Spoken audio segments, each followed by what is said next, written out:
All right, it's good to see everybody here this afternoon. We're going to talk a little bit about the trial and crucifixion of Jesus today. We're kind of coming to the end of our study on the accounts in the Gospels.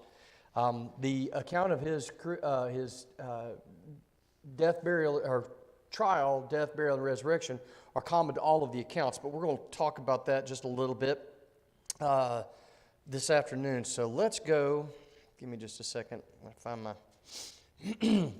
All right, they've had the Passover supper, right? Yeah. They've met in that upper room. They've had their Passover supper, and now they sang a hymn, and they went out to the Mount of Olives. Jesus is going to pray here to his Father. 3 times he goes to his Father in prayer, and that idea of 3 means complete, total. It's a number that's well regarded in Jewish numerology. Be careful about that, but it does when they did things. For example, when Jesus was asked, how many times should I forgive my brother? 7 times. 7 was the number of a number of earthly completion, right? In 7 days, the earth was created, right? So that idea of 7. So how many times? So the idea of the number 3 here is scriptural completion. It's a spiritual completion. We have the Father, the Son, and the Holy Spirit, right? We have the 3 heavens. Okay, so he goes to his Father in prayer 3 times, asking, if it be your will, let this cup pass from me. The cup, of course, being his crucifixion, his impending death. Jesus was man. He was as much man as he was God. He was God incarnate in the flesh. No man, every man seeks to preserve his life. Now, he was willing to go to death, right? He was willing to go to the cross, go as far as it took, to carry that cross as far as it would go, even unto death. But being human, did he want to die on the cross?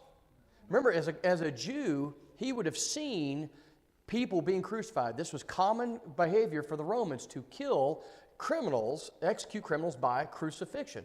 So likely everywhere he went, if he went into a town, if there had been a trial and an execution, if the Romans executed, it may very well have been an execution by crucifixion. So he saw the agony of those people who died on those crosses. He did not want to die on a cross, but he was willing and obedient to go to the cross. So he prayed, Lord, if it be, Father, please, please, please, if it's at all possible, let this cup pass from me. Don't make me partake in this. But nevertheless, not my will, but thine be done. So he's willing to do it, but didn't want to do it. Well, that's a lot like us, right? We're willing to do it, we'll do it, but it doesn't mean that we're really especially happy about it. I remember and this is a little different, but when the girls were little, they would want Daddy to come and play. Now, their idea of play was, they would want to have a tea party. Not my idea of fun. I was willing to do it, but I wasn't excited about doing it. And that you take that even further, but this is something completely different, isn't it? He's asking, God is requiring his Son to go to be offered up as a sacrifice for people who hate him, and in the most cruel manner that the Romans knew how to do. This is the most cruel death they had, in a very public, humiliating fashion, all directed at an innocent man. See, that's where, in our hearts, we get stirred up when we read about this, because we knew he was completely innocent of those charges. And that's why we get so, just outraged that Jesus would be asked to do this. But that's the whole point. If he had gone to the cross because he had committed a crime, then that sacrifice wouldn't have done anything. Remember the lamb? That Passover lamb had to be what? Without blemish. So here we go. Here's Jesus, the Paschal lamb, without blemish. Now he's going to the cross. So let's look at that just a little bit this morning. Let's go to Matthew chapter. Let's see. Here's the 3. Actually, all of them. I'm just going to pick this up. All right. So we've got in Matthew. Let me get this. Matthew 26, Mark 14, Luke 22, and John 18. These are the chapters where we read of his betrayal, his arrest, and his disciples completely abandoning him. Let's go to Matthew 26. That's the one that reads probably the best. I'll get this here in a minute. I've worked this before, I know. All right. Let's see. Verse 47. While he was still speaking, what is he saying to them? Sleep and take your rest later on. See, the hour is at hand. Now, he's not telling them to go sleep now. He says, you sleep and you take your rest later, because now the time is at hand. Everything, and this is interesting because everything that had happened before this time, and I don't mean that in the immediate sense, everything that's happened from the beginning of time is leading up to this point. All of those Old Testament prophets, all of those men who spoke on behalf of God, all of them were alluding to this particular point in time. Even the coming of the church was secondary in their minds to the death of the Savior, because this was the event that ushered it all in. So you think about being in that place, this pivotal moment, the most pivotal moment in the history of mankind, and they're there for this. But how it's going to happen is something that's, well, for one thing, it was illegal to do this. This is not how things were done. And we'll see that here in a little bit. It says, while he was still, rise, let us be going. See, my betrayer is at hand. While he was still speaking, Judas came, one of the 12, the one who had said, he said, go, what you must do, go and do, right?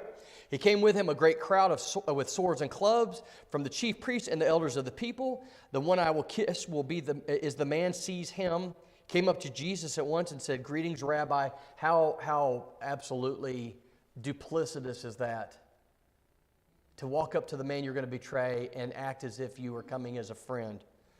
And look how Jesus responds to him. What does he say? Friend, do what you came to do. Jesus had a part to play in this as much as anybody else did. Now, it was not against his will. He had full knowledge and full responsibility for his own actions. But he had a part to play in this. Jesus, behold, one of those who were with Jesus stretched out his hand and drew his sword and struck the servant of the high priest and cut off his ear. Remember, who's he speaking of here? Peter. Peter struck the ear of the servant of the high priest, Malchus. Jesus said to him, put your sword back into its place, for all who take the sword will perish by the sword. It's funny because he said, are there any swords? Because that was part of the prophecy that preceded this event that was in the garden. And they had swords. And he said, okay, we have 2 swords. Okay, so that's enough. That's all that's required. All right. Do you think that I cannot appeal to my Father, and he will at once send me more than 12 legions of angels? But, and here's the question, if that were the case, if you were to stop this somehow, they're thinking that Jesus is going to give the word. Remember, he's always escaped the authorities before. He's never fallen into the hands of the authorities.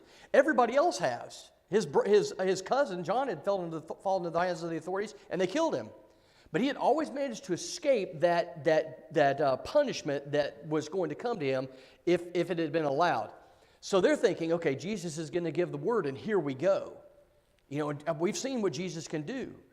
He says, I have the power, and I can appeal to the Father, and he will send me these angels. Well, we've seen what angels can do, especially the angels, these avenging angels.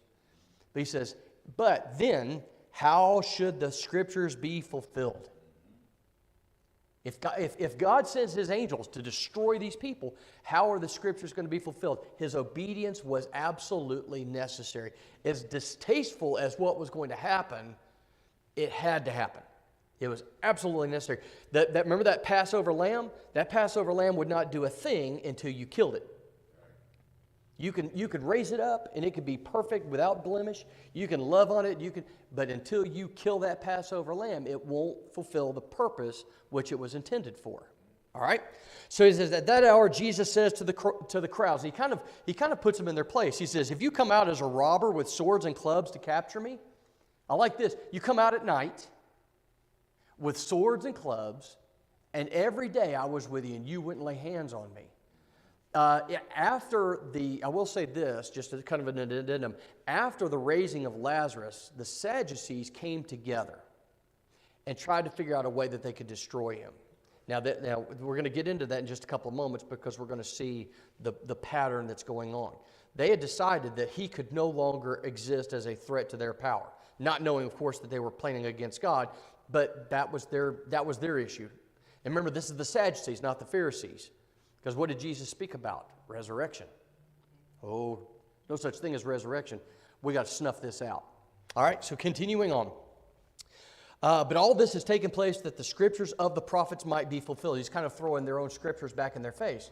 You know, you're going to do all of this, but if this doesn't happen, then everything that you've hung your head on falls to pieces. There has to be a crucifixion there has to be a sacrifice of the lamb. All right? So then they drag him forward, right? Then those who had seized Jesus led him to Caiaphas, the high priest. Now, here's Caiaphas.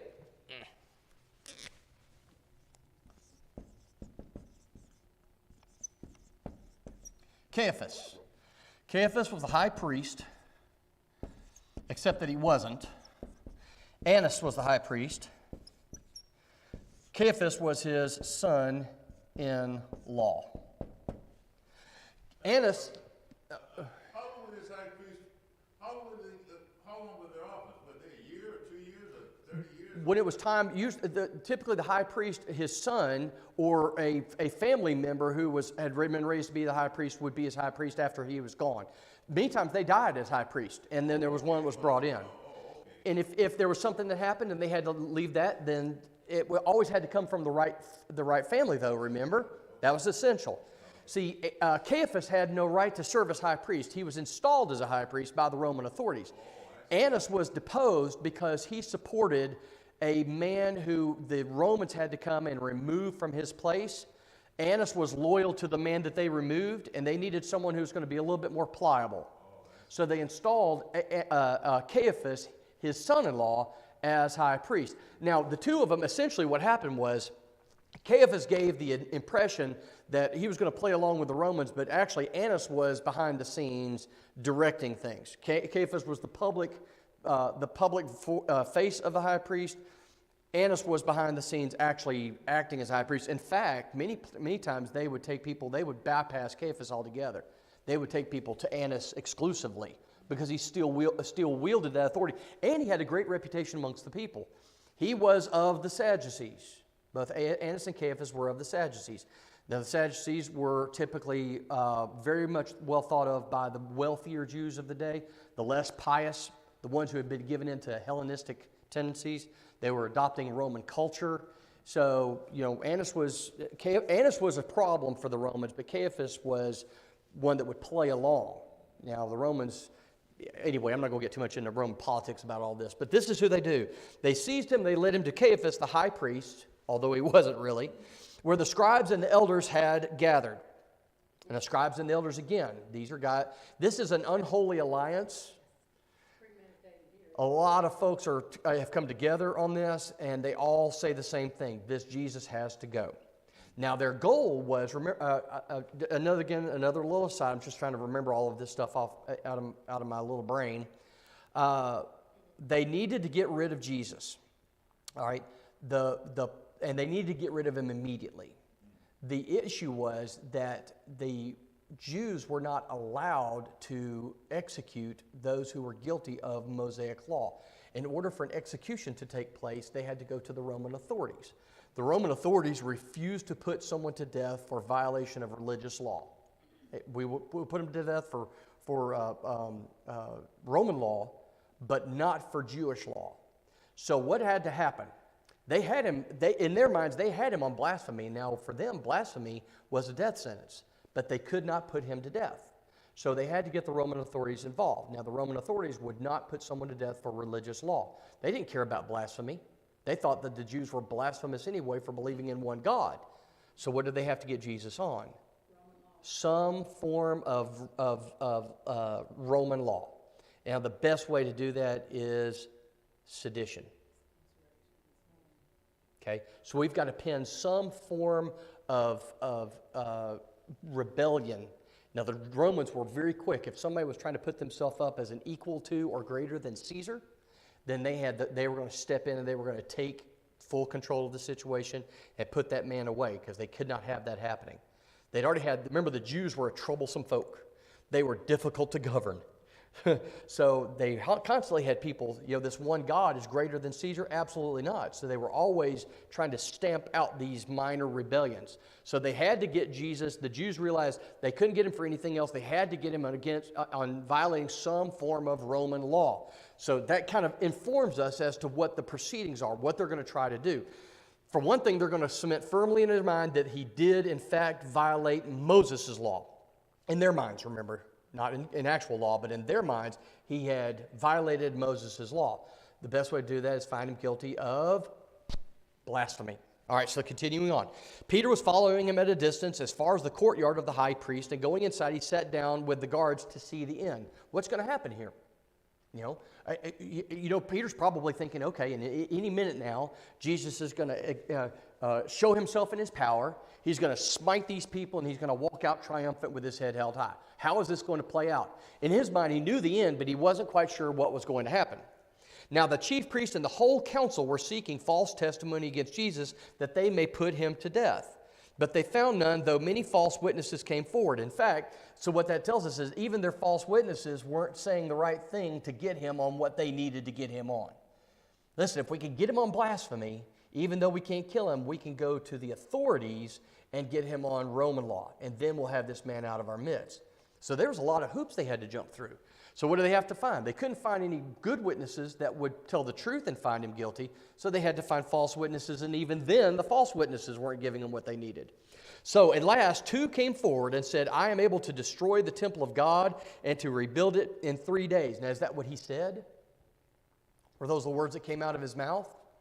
Did he say he would destroy the temple of God? No. That is not how he said it. That's not what he said. But here we go. You have false witnesses who put forth false testimony that he said this. In fact, he did not say this. Okay? So, continuing on. And the high priest stood up and said, have you no answer to make? What is it that these men testify against you? In other words, is this true? Did you say these words? But Jesus remained silent. And remember, if they remain silent, then he's not refuting or affirming the testimony. So far, they still don't have him on anything. And the high priest said to him, I adjure you by the living God, tell us if you are the Christ, the Son of God.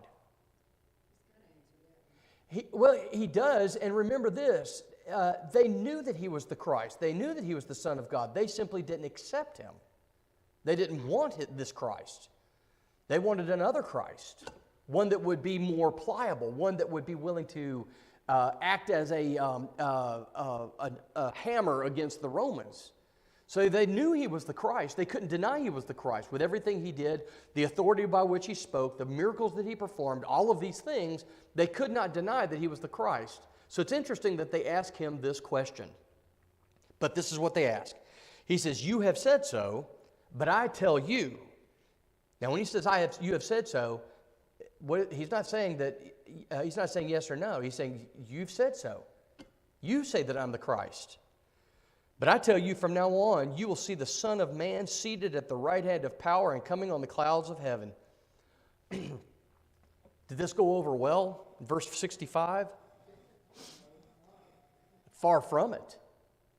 Far from it. This has been smoldering for a while, and Jesus essentially came up, took a big cup of gasoline, and just dumped it right on that pile. Whoosh!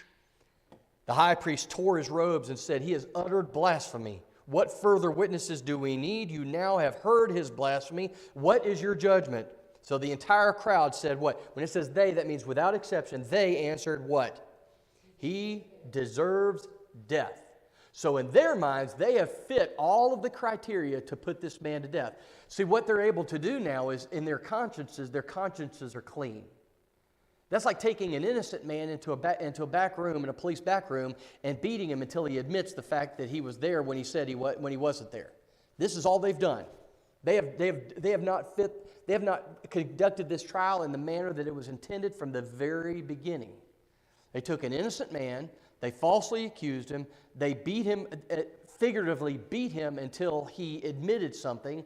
Even though he admitted in a different way, they took it in the wrong way. All right? So here they are. Even though they knew he was Christ, because of the fact that he said it with his mouth, it's blasphemy. You see the backwards nature of this. It's insane. We would look at this now where we would be howling for an acquittal. But this is not the case. So they answered, he deserves death, and then they spit in his face. This is the second of the insults that are directed toward Jesus over the course of this evening. Number one is they arrested him at night as they would a criminal. That's number one. Now the second one, they spit in his face and they struck him. All right, so that's three. Some slapped him, saying, "Prophesy it to us, you Christ. Who is it that struck you?" So now here's the thing: is you notice that in our judicial system, even after somebody has been convicted of the most heinous of crimes, you watch how they treat them. They take them up. They calmly walk them out of the room. They have to be very careful. Why? There would be outrage if you took even a convicted criminal. If you took him out and maltreated him or misused him, guess what can happen? They can come back and say, "Hey, listen, this man deserves a new trial." All right. So we're careful even now about treating a convicted criminal. But look at the way they treat the Son of God. It's the most reprehensible treatment that you can imagine. It's appalling. God would be outraged even if he was guilty of this. He would be outraged at this kind of treatment, mocking him. Tell us who hit you. Tell us who hit you. Anyway, okay. So now Peter, sitting outside in the courtroom, a servant girl comes up. "You were with Jesus the Galilean," but he denied it before them all. Now here goes this prophecy of the rooster crowing, right? How many times does he deny him?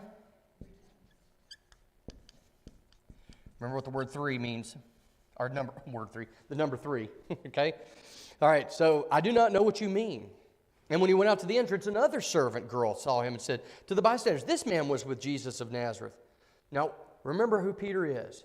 Jesus was all God and all man. Peter is all man. I want to avoid what's going to happen. He saw. I don't want to be in there. It's interesting. "I'll do anything. I'll go with you even to death." He said, "You're going to deny me 3 times. Even before the sun comes up, you're going to deny me 3 times. Kind of tells us who we are. Our frailty as man. We love our God, but we have to be very careful that we're not the ones that's denying him, even in the figurative sense, that in the manner that Peter's doing right now. He says he denied it with an oath, saying, "I do not know the man." Now, the word oath is a very serious one. If you take an oath, if you make an oath that you're going to do something or not do something, you are bound by that by God. God hears that oath and he holds you to it. And here's Peter, who had been with Jesus for that long, saying, "I don't know him." He's just digging himself into this enormous hole. This version states that he began to curse and to swear. Mm-hmm. So, in that sense, was it in a foul way that he used words that were foul, or simply to curse? Well, that's the question, the idea of cursing. Even back then, there was slang that would have been what we would consider to be a curse word. Is that the case, or is Peter trying to deny it so vehemently that he inadvertently curses even Jesus? I don't know this blasphemer. I don't know this evil. How far is Peter willing to go to avoid that association? Listen, I'm not asking if anybody here has ever done that, but have you ever seen a Christian that does that? Goes so far to avoid the association that they'll engage even in sinful behavior to avoid being associated with Jesus. Yes. Whether it was crude or foul language, or if it was simply a curse as in, our idea of cursing is a little bit different. The idea of pronouncing a curse on someone is like, may he die, or may he, for example, a curse for us is like, I hope he burns in hell. I've heard people say that before. We have no idea what we're saying when we say that. But may he burn in hell, or may he be condemned. That could have been the curse that they're talking about. Not necessarily just foul language, but this idea of actually pronouncing a curse upon Jesus. "I don't know this man. May may God strike him." That makes it even worse, doesn't it? This is not a simple matter of, "Oh no, I don't know him. Oh no, I don't know him. Oh no, I don't know him." And then the rooster comes up. Because let's continue on. He says, after a little while, bystanders. Could have even been the bystanders that the second servant girl were talking to. After a little while, the bystanders came up and said to Peter, "Certainly you too are one of them, for your accent betrays you." You remember, they have regional accents too. So, he's from that same area. Apparently, the Nazarenes and the Galileans had a very peculiar accent. Then he began to invoke a curse on himself and to swear, I do not know the man. And immediately the rooster crowed, and Peter remembered the saying of Jesus, and he went out and he wept bitterly. Why did he weep bitterly? He betrayed him in a different fashion, but was he sorrowful? Extremely sorrowful. Did he go out and hang himself?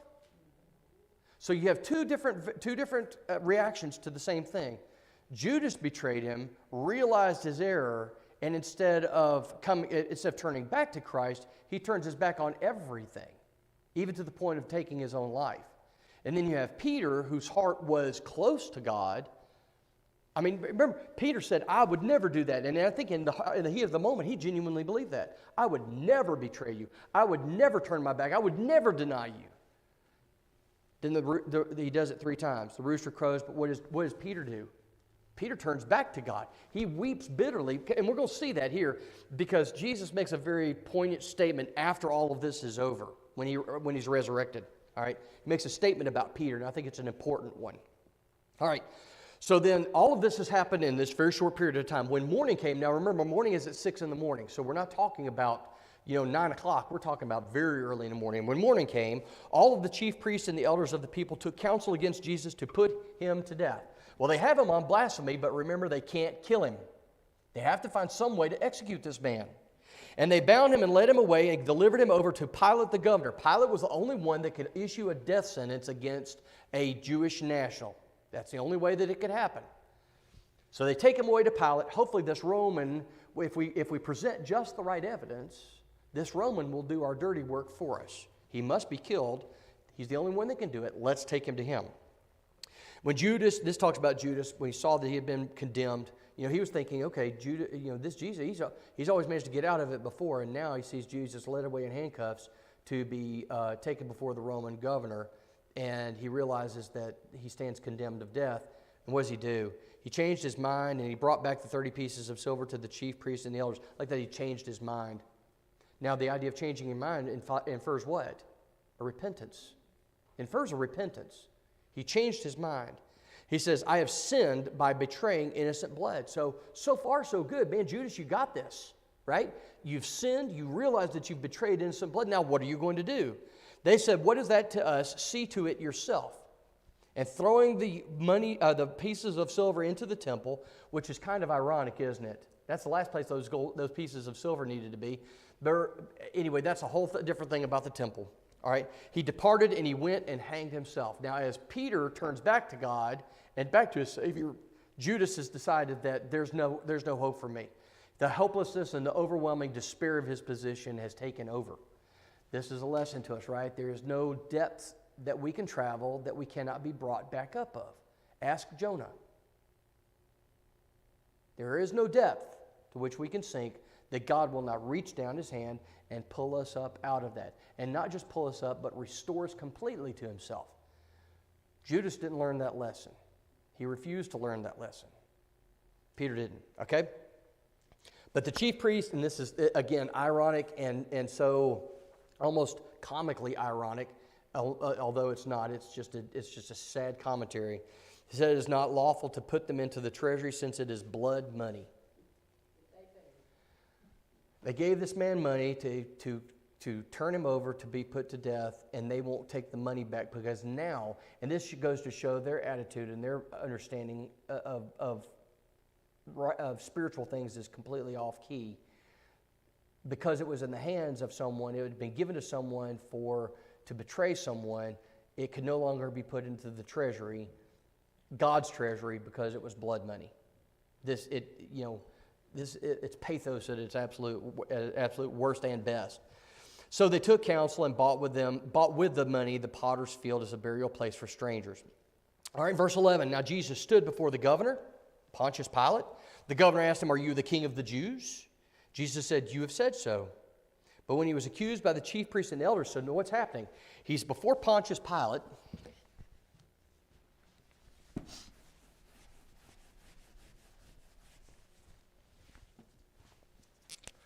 Okay, so first he was brought before Caiaphas.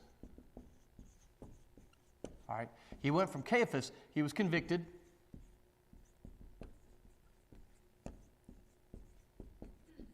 Convicted of blasphemy. Now, they couldn't execute him, so now they're taking him to Pontius.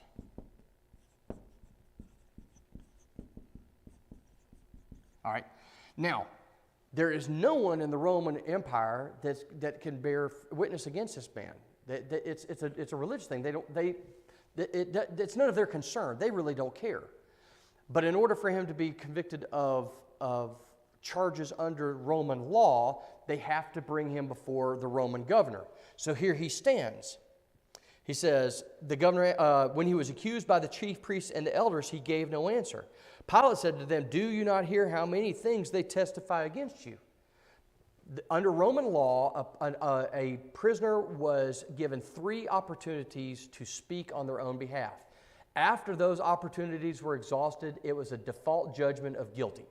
That's how Roman law worked. Right? But he gave him no answer, not even to a single charge, so that the governor was greatly amazed. I'm giving you an opportunity. If you don't say something, it's automatic guilty verdict. And depending on the verdict, it may be automatic death sentence. Why would you not say it? That's why he's so amazed. You know, in our country, we have the right to remain silent. We cannot be compelled to testify against ourselves. We invoke the Fifth, and we don't have to answer a single question. Not one. We're not obligated. See, under Roman law, you had to speak on your own defense, because if you didn't, you were automatically guilty. You see how things have changed dramatically over the past 2,000 years. Now, at the feast, the governor was accustomed to release for the crowd any one prisoner whom they wanted. The what feast? The Passover feast. All right? One Jewish convict would be released back to the people. Typically, that was a political prisoner. Maybe someone who had been arrested because of speaking out against the Roman government. Maybe it was a Jewish official who had said something and offended one of the Roman leaders, one of those in authority. That happened quite a bit. Maybe someone who had preached against a sin that was being committed by the Roman authorities, and they would arrest them, and they would sit in a jail, and they would just sit there and sit there and sit there. And then once a year, hey, we're going to release somebody. And typically they asked for, you know, this guy, hey man, he hadn't done anything wrong. He just said something nasty against you guys. Let him go. All right, that's fine. His record's expunged. He's been released back to the people. And they then had a notorious prisoner called Barabbas. So when they had gathered, all these people, Pilate said to them, whom do you want me to release for you? So he gives them this choice. And really testing them right now, isn't he? Think about what Pilate's asking them. I want to see how badly do you hate this man? How badly do you hate this Christ? How much do you really want this man to be put to death? So I'm going to give you choice. You can have Barabbas, this notorious criminal, or you can have this Jesus whom I can find no fault in him. He hasn't done anything wrong against Roman law. I don't care what he's done to you folks. He hasn't done anything to deserve penalty on my behalf. So I'm going to give you this choice. Do you want Barabbas? Do you want this Jesus? Whom do you want for me to release for you? For he knew that it was out of envy that they had delivered him up. Besides, while he was sitting on the judgment seat, I like this, women's intuition, his wife sent word to him saying, have nothing to do with that righteous man, for I have suffered much because of him today in a dream. God's at work, isn't he? This whole day is just, it's one of those, like I said, it's the linchpin of the world history. This is it. This is the day of the Lord. So it's kind of eerie, the things that happen during the course of this day. It's one of those that, you know, it's almost like a fever dream, the stuff that's happening and going on. Now the chief priests and the elders persuaded the crowd. So they're going out amongst the crowd. You know, the people are thinking, hey, why don't you release to us Josephus, this man that was arrested for criticizing the Roman officials. They're all set to ask for one man. They're all there going, hey, ask for Barabbas. And you can imagine the people thinking, are you kidding me? Why would we want a notorious, this man was a murderer. Why would we want this man released back into our midst? So the men are out there urging him and whispering in their ear, this is what you, hey, do this, bad-mouthing Jesus and building up this Barabbas. So the governor again said to them, which of the two do you want me to release for you? And they said, Barabbas. Pilate said to them, what shall I do with the man who is called Christ? They all said, let him be crucified. And he said, why? What evil has he done? But they shouted all the more, let him be crucified. So when Pilate saw that he was gaining nothing, but rather than a riot was beginning, he took water and washed his hands before the crowd, saying, I am innocent of this man's blood. See to it yourself. Now, as far as he was concerned, he was doing exactly the right thing. Now, if he had had the gumption, he would have simply said, no, I'm not going to do this. My men are going to take Jesus away from here, and you're going to get over it. You people are crazy. You can't be governed anyway. I'm not delivering this man to be jailed, or be murdered. But as far as Pontius Pilate is concerned, he is doing everything within his power to bring this matter to completion. All right? All the people answered and said, his blood be on us and on our children, but certainly was. Then he released for them Barabbas, and having scourged Jesus, delivered him to be crucified. This is the prescription for Roman punishment. First you scourge them. If they survive the scourging, then you hang them up on a cross. Anyway, all right. We'll go a couple. Yes, ma'am. When he was whipped, was there a certain number of stripes? No. Under Jewish law, yes, for a person to be whipped, there was a certain number of stripes. 40 less 1. So 39 stripes. That was as much as Roman law would allow a man to be whipped. But this was Roman law. So they were scourged until the person doing the scourging said, okay, he's had enough. If I do any more, he's going to die. I'm going to stop and allow him time because he has to be alive enough to hang up on a cross. Okay? But there is a difference between the Jewish whippings that were delivered to discipline their own people and the Roman law. Romans didn't care. Now an authority could say, give him 20 stripes, and they would scourge him 20 times. Scourge him for 20 stripes. Under Jewish law, the maximum that you could have is 40 less 1. So he's under Roman law now. He's under their authority. See, the Jews have been able to do exactly what they wanted to do, isn't it? They got him on Jewish law, and now they managed to get him on Roman law, and the Romans, he's guilty of sedition. He's guilty of rebellion. He's claimed himself to be in place of Caesar. Now, remember, there's other accounts. We're just going by the account of Matthew, so there's some other stuff going on. I think I may have a copy of the basically it's the scriptures, but it's taking all of them and putting them into the correct chronological order, and it's everything, all the way from the very beginning, all the way through to his ascension. I'm going to try to find that. I had it and I can't find it now. It's a fantastic because it gives you every single little detail. It doesn't leave anything out. You don't have to go from one to the other. It has everything, and I'll try to find that, and I'm going to try to get it before maybe before the end of the month. But anyway. All right, so this is what's happened. He's delivered him over, he's scourged him, and he delivered him to be crucified. All right, continuing on. Anybody got anything else? Okay. Verse 27, then the soldiers of the governor took Jesus into the governor's headquarters, and they gathered the whole battalion before him. Remember, this is Roman justice. This would have been unthinkable for the Jews, but for Romans, they didn't care. They didn't view the Jews as wholly human anyway. They stripped him, put a scarlet robe on him, and twisting together a crown of thorns, they placed it on his head and put a reed in his right hand. So not only are they going to crucify him, they're going to mock him and belittle him and humiliate him. For a man to be naked, and I'm not talking about completely nude, I'm just talking about naked, God's idea of nakedness. God's idea of nakedness is you had your whole body clothed all the way to your mid-thigh. If you were exposed in any other way, you were naked. And it was a humiliation for that to happen. All right? So they stripped him completely down, and then they put a scarlet robe on him. Crown on his head, reed in his hand, and in essence offering up as this mock king. Because their king, that's what they had. They had a crown, they had a staff, and they had a robe on. But this is a parody of a true king. And they didn't realize who, of course, they were doing this to. Kneeling before him, they mocked him, saying, "Hail, King of the Jews." Remember, they hated the Jews anyway. They couldn't stand him. So the king of the Jews, that was less than nothing to them. He was something to be mocked. Remember, the Romans thought they were the pinnacle of civilization. And these backward Jews, these backward blasphemous Jews with their one God, they were built to be mocked. That's why they're on this earth, is for us to mock them. They spit on him, and they took the reed, and they struck him on the head. And when they had mocked him, they stripped him out of the robe and put his own clothes on him and led him away to crucify him. Now we're going to stop. We're not going to get into there's a lot to do with the crucifixion. But you see the mockery. You were thinking Jesus is king, but they made a mockery of the kingship. Rather than exalting him and glorifying him as king, they mocked him as king of the Jews. Even that they didn't understand, that he was king of all mankind, not just the Jews. So you see where he has gone from where he was less than a week ago to this lowly state that he's at right now. Marching triumphant into Jerusalem, he came in, shook the place up, and now everybody's mad at him and they want him dead. And that's where we are. It's a horrible thing. It's very difficult to read. Yeah. We have the beauty of hindsight, though, don't we? We know who he is. We know what he is. We worship him as king.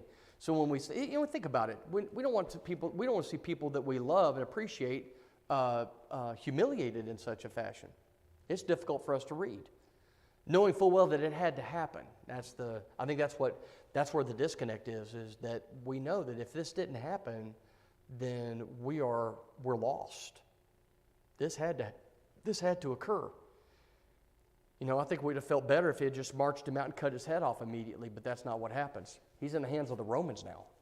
And the Romans did their own thing. For the Jews, it was take him out, execute him. No, Romans, look, we're gonna drag this out, we're gonna make a mockery of the whole thing. So, anyway. Exactly what was going to happen, right? Did he know exactly what he was going to have to go through? He knew that he was going to have to be crucified. I think all the mockery and the beatings and the crown of thorns and all that was just an insult to injury. So I don't know if he knew that necessarily was going to happen, but he was willing for it to happen. He didn't say, Lord, I'm willing to do it as long as I don't have to suffer too much before it happens. He didn't say that. It's like whatever comes, comes. But essentially that's what we're told, right? Mm-hmm. Take up your cross daily and follow me. Well, do we take up our cross and do we lay it down when things get really, really difficult? It says, take up your cross daily and follow me. And we have to be willing to be obedient even to the point of death. And that's not, I'll go as far as I can go without dying. It means even if it means death, that's what I'm going to do. That's how far I'll carry my cross. So there it is. The lessons for us today. It's sad too because those who did it, he knows their end. Mm-hmm.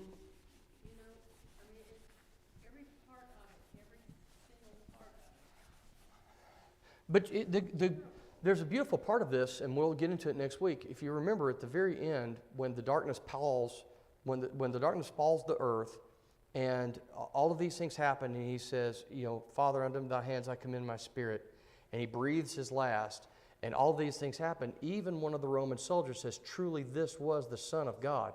There are a few things in the Bible. There are a lot of things in the Bible that kind of just make me unsettled. They're good, but they make me unsettled. There are a few things in the Bible that chill. And whenever I read that, where this Roman soldier says, truly this was the Son of God, it literally gives me chills. The other one is, and it's interesting, both of them come from pagans. It's when the soldier comes and he says, I'm not worthy for you to come into my house. If you say the word, my servant will be healed, and I know this. He says, I haven't seen faith like this in all of Israel. And that's one of those that just gives me chills because I realize that even those who are completely outside of God saw Jesus for who he was, and his own people didn't want to accept him. So here you have this Roman soldier seeing all of these things and saying this was the Son of God. You wonder if that Roman soldier said, okay, he's the Son of God, what do I need to do? Maybe he was in Jerusalem on that day of Pentecost. Maybe he was. Hey, those are the guys that were with Jesus. Those are the guys. Oh, they're talking. What are they saying? They're talking about his crucifixion. What do I need to do? Now I know what I need. Maybe so, I don't know. I would love to know that when I go to heaven, I'm going to meet that Roman soldier. I don't know, there's something about it. There are people that you just want to see. That's the guy I would really like to see and meet, who saw what happened and said that, made that. It's the basis. It's the basis of our salvation, isn't it? Jesus is the Son of God. Maybe we will. I'd like to see that Roman centurion who asked Jesus to heal his servant. Then you wonder, why did God pick Oh, I don't know.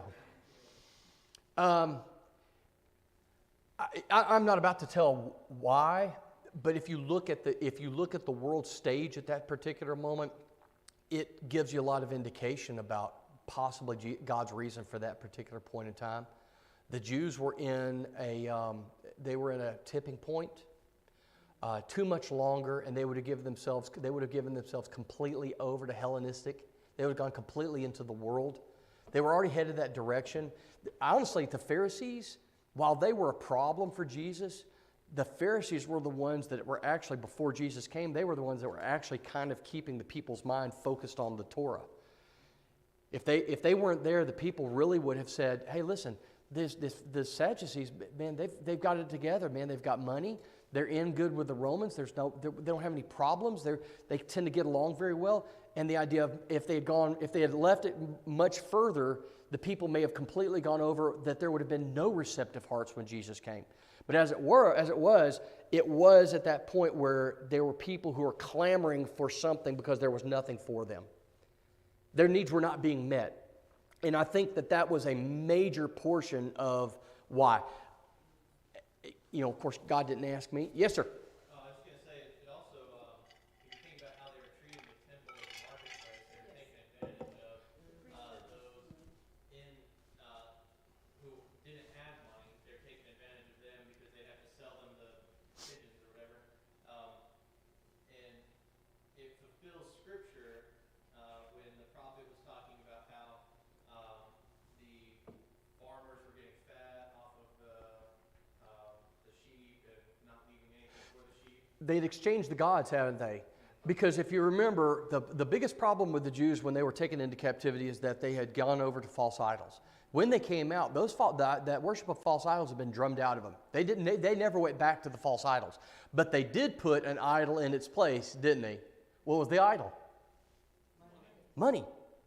They had left the worship of these pagan gods, but they had developed a new idol.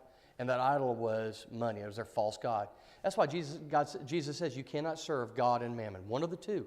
You're going to have to pick. And that was the big problem. You're right, Kenny. I mean, the wealthy were swallowing up the livelihoods of widows and those who were orphaned. And, you know, it's interesting that Jesus spoke about money more than about any other topic. And how it's hold over us. They had also polluted the priesthood. I mean, it was a farce at that point because anyone with proper connections could be called a priest. Well, and you got especially the temple, as Kay said, the temple had become polluted, and most of the temple party, the Sadducees were in the temple party. Well, the temple was about money. They had instituted tax upon the people. Well, if you want the temple to be upheld, then you need to pay your temple tax. Well, that would be like us requiring well, if you're going, and there are some denominations who do this. If you're going to attend church here, you have to pay a yearly fee to keep the building up, and to pay our Bible school teachers, and to pay the preacher, and to make sure it's and they will come to your house and say, hey, you haven't paid your dues, so to speak. The Catholic, no, they don't care if you ever darken the door, do they? They don't care if you ever come in, but you better pay that. We have a friend. It's a family member of a family member. They're Catholic, and every year their priest shows up. I think they charge something like $1,500 a year to be members. Simply so they can say if they ever want to have a funeral or a wedding, or if you have a child and you want them to be christened, that's part of it. But here we have this 2,000 years ago they were doing this. They had exchanged one false idol for another false idol, and all of them were bad. Because when you worship money, you'll do just about anything. And the Sadducees really had. They had given themselves over. If we want to be successful, if we want to be profitable, that's why Jesus said, time after time, it's easier for a camel to go through the eye of a needle than a rich man to enter into heaven. And he makes it very clear. All those proverbs and parables about money, meant every word of it. That was a big problem.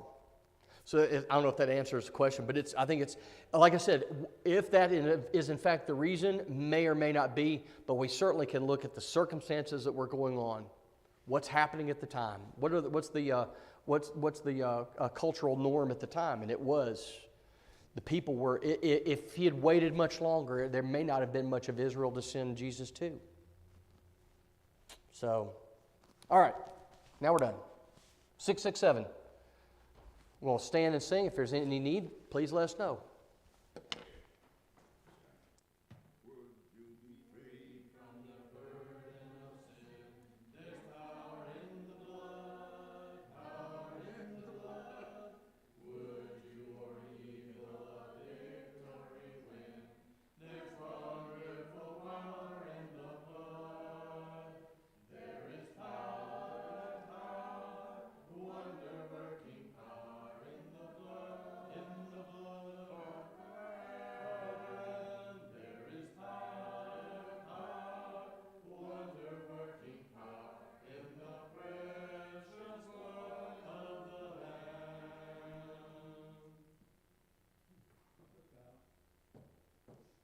Father, again, we come before you, giving you thanks for the beautiful day that you blessed us with and the opportunities that we've had to gather ourselves to remember your Son, to study from your Word. Father, we thank you for the Word and the direction that it gives us as we try to live Christian lives. We pray, Father, to continue to give us direction, to give us courage, give us the hope that we have, faith that